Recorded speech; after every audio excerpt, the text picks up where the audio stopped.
Hi, Shemai, Sitahi, Croeso, Chris, Noe, what is cracking, ladies, gents, boys, girls, anyone, who is anyone, and obviously let's. Today we're talking about F. Gardner's Limbo's Rainbow. Now, Limbo's Rainbow, I read this one again on the Kindle, and it was, 82 pages, so it didn't really feel, it felt like a lot longer than that. That's not bad, but then it was published October the 21st, so a day before my birthday, which was, chef's kiss again, lovely, jubbly. Now the book itself is actually kind of good, it's kind of nice, kind of innocent, it's that wholesome, heartwarming, sort of pure of heart writing that we got from Gardner. You know, the guy's not writing these books with any sort of agenda, he's just writing because he likes writing, and then everyone just rips in on him. That's Circle of a Life as the Lion King. I'm guessing that's from Lion King. I don't really care, to be honest. But let's talk about the book. Now the book itself, it's honestly quite simple. It's quite simple. Basically, Otto is a 13-year-old boy, and he sort of wants to practice his staring competitions. So he's just doing it in the mirror, doing his own thing. It goes into scrying, and he gets pulled into the afterlife through a mirror. And then it's just sort of like this cheerful little romp in Limbo. And there's brief religious themes, so about limbo and purgatory and all that stuff. It's sort of that Christian stuff. But the book itself is really simple. The premise is simple. The dude's just walking through the afterlife. There are twists and turns. It is revealed to Otto that he had like a twin brother in the womb who sadly didn't make it. And just saying that, the story isn't complex at all. The story's really simple. Otto gets pulled into the afterlife. He's met by a skeleton. The skeleton has two dogs who are undead, and there's like, you know, these dogs are fighting dogs, and it's sort of like how a child would talk about dog fighting and the bad stuff about it, if you get what I mean. It's sort of like a child's perspective on everything, and the book is sort of written, obviously Otto's 13, he is a child, despite the book saying he's a man. He's a child, my guys. Oh man, the writing is actually pretty good. It's just, there's not much to the story. The story is really simple, really straightforward, and the twist, for some reason Gardner keeps telegraphing the twists really heavily, so these twists aren't really a surprise. We've called the crocodile with the twist being like the tulpas and all that stuff. I don't really care about that. It is very X, but it's sort of like schizo X, where like you don't know if they're actually poo posting or if this is like for real. Tulpa's kind of like that meme territory where it's just sort of cringe, and it's sort of like that sort of twist, but it's not, because that Tulpa stuff, because it's so nuts, is actually a really good twist. In this one, it's sort of like, you know what's happening. That said, I'm not going to spoil the twist, so you'll have to, like I said, I got this book on Kindle, right? I got Kindle Unlimited. Kindle, I'm new to the whole world of e-readers. This is just insane that you just download a book and have it at your fingertips. Mind blown. It's a boomer moment. But you know, the book's actually, it's simple, but really enjoyable, if that makes sense. So without further ado, let's just sort of go through the story, and then I'll leave it off at the end so that you guys can enjoy it for yourselves, as just to avoid spoiling literally everything. So at the start, you got the whole stuff about Otto turning 13, practicing the staring competitions in the mirror. Now, if you like paranormal stuff, you know, generally speaking, that's not a good idea, because like loads of creepy stuff happening in the mirrors. Mirrors tend to be quite creepy. This introduces Otto to scrying. Scrying sort of like, it's sort of like mansplained in that traditional Gardner fashion, where he just assumes you know nothing about it, and that you've never even heard about it, and that you're just completely new, like you're an alien from Mars. So it's over-explained. Basically stuff about demons and all that good stuff. When I say good stuff, they're bad. It's all that paranormal stuff that you know and love. It's very reminiscent of X, the paranormal board, and it's great, it's enjoyable, but it's not the main bulk of the story. It just sort of sets it off. It sort of introduces you. It sort of sets up the premise. It sort of telegraphs the rest of the story. Now, the rest of the story really starts when Otto is doing this in front of a mirror, and then like an evil reflection of himself pulls him into Limbo, I suppose, into the afterlife, and he's just sort of in the afterlife. He's like, my guys, this isn't very live, laugh, love, what's happening here? Now Otto is greeted by the skeleton that is on the cover of the book, presumably known as like drawn in chalk.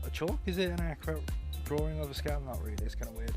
He's met by that skeleton on the book, and they're friends. There's a friendly skeleton. So generally speaking, I love the idea of evil skeletons coming after you to kill you, but in this one, he's not an evil skeleton. He's here to save you. He's here to act as your guide. Not your guide, not my guide, Otto's Guide. Now, Otto, what a name. Definitely the bus driver from The Simpsons.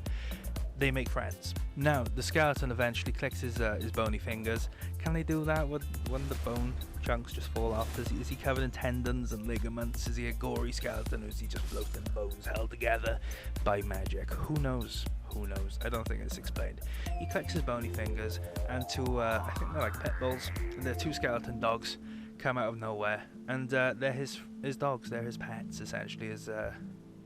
His afterlife pets. Then the book briefly goes into like how dog fighting is really evil, and it's all that stuff that we know about. No, I don't think anyone's pro dog fighting, and the people who are pro dog fighting can't read anyway, so it's like you don't need to write it in a book. But the dogs died a horrible death, and they're just really nice dogs in this life. And at some point they start fighting each other, very reminiscent to Jigoku and the Bigfoot v Mothman drama of Ouroboros. Which I've said that differently every single time. I don't really care again. It's great, it's fun, but you sort of like, this book and the last book very, very much fall into the similar vein of Jigoku, where Gardner wrote that like weird Pokemon kind of thing. There's a lot of like Pokemon battling. I think Gardner does actually like Pokemon, because it keeps coming up, like battling between these entities. It's not bad, it's just something I noticed. Now, the skeleton does eventually reveal to Otto that his evil twin brother, who died in the womb, wants to kill him and take over his body or something like that, return to the real world and have a life of his own, that kind of thing. And it's kind of interesting, kind of spooky. It's sort of like Goosebumps tier kind of thing, where it's not like, scary. It's not going to keep you up at night, it's just going to keep you entertained for a solid hour. And yeah, it's entertaining, it is entertaining. You know, the skeleton and Otto and the two dogs. And the two dogs have generic Pokemon names. That's their mission, that's what they set off to do. It's like Wizard of Oz, where they follow the yellow brick road. Except I don't think it is a yellow brick road. Oh, on the topic of roads, Rainbow Road, that road that pets cross to the afterlife, that's why it's called Limbo's Rainbow. It's because the dogs obviously cross the Rainbow Road. Rainbow Road? I think that's a Mario Kart track in it. But they do that, and that's sort of why it's Limbo's Rainbow, because there's a rainbow in Limbo. My gosh, I love Limbo, Rainbow, Rainbow, Limbo. It rhymes, it is fun, it's fun to say, but that's not the story. Let's carry on. I say let's carry on, like there's a lot more to the story. If you've read a lot of Gardner's work, you're going to know that it just sort of ushers you on to the end.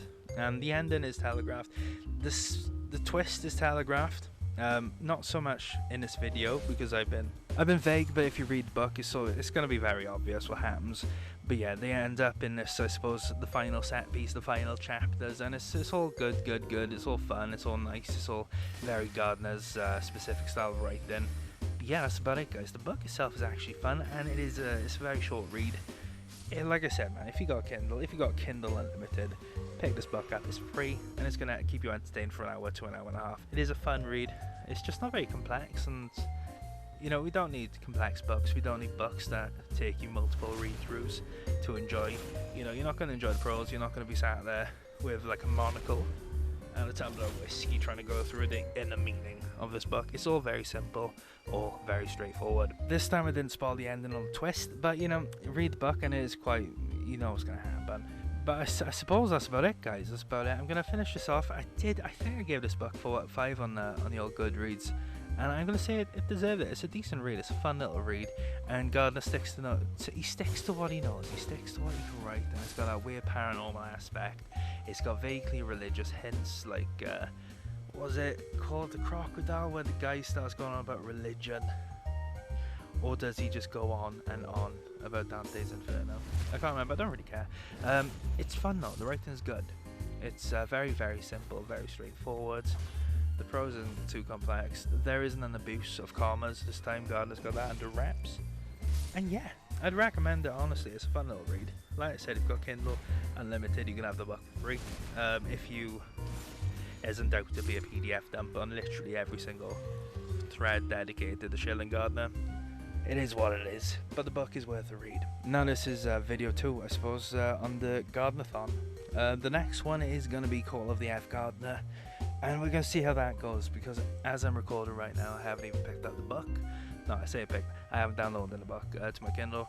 So yeah, I don't even know what it's like. It's going to be hopefully good. It's going to be funny at least. But we're going to see what happens when we get there. So hopefully you're going to stick around. But without further ado, take care, guys. Hopefully I'm going to see you on the flip side. But, ta-ra!